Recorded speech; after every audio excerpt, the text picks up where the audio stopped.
J'étais obligé de rendre hommage à cette mythique génération. Ensuite, pour le Gabon, Bruno Ekwele Manga.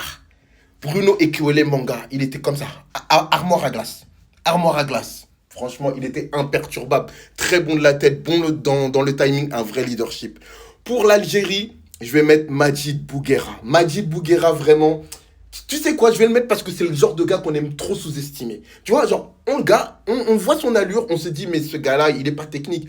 Pourtant, Majid Bouguera, il était capable de te prendre le ballon, notamment aux Rangers. Il va dribbler toute l'équipe, il va aller marquer. Et avec une joie de vivre, vraiment, j'en ai des frissons, rien que d'en parler. Regarde mes poils de bras, quand je te dis ça, c'est pas du mytho. Ça me renvoie vraiment à de grands souvenirs. N'hésite pas à me dire si c'est ton défenseur préféré ou pas.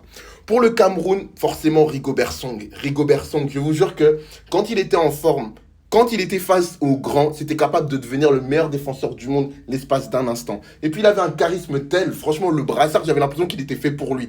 Quand Rigobert Song ne porte pas le brassard, pour moi, il y a problème.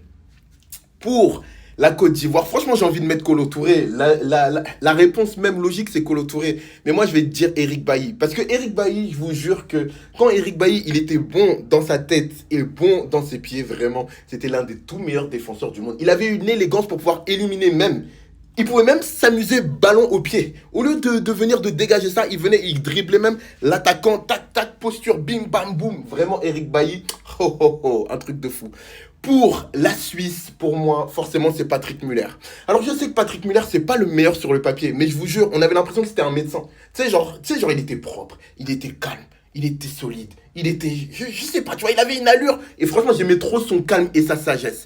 Et enfin, pour la Belgique, franchement, pour moi, c'est Daniel Van Buiten. Franchement, quel panache Daniel Van Buiten. Je me rappelle de son passage à l'OM. Je vous jure, c'était pas encore le meilleur défenseur, mais quelle générosité. Quand il marquait de la tête, tout le monde le sous-estimait. Et pourtant, il a terminé par une belle carrière, une très belle carrière, notamment au Bayern Munich. N'hésite pas à me donner ta liste. Quels sont tes meilleurs défenseurs par pays? Et dis-moi par quoi tu veux enchaîner les gardiens, les ailiers, les buteurs, les numéros 10. Like, commente, partage, abonne-toi.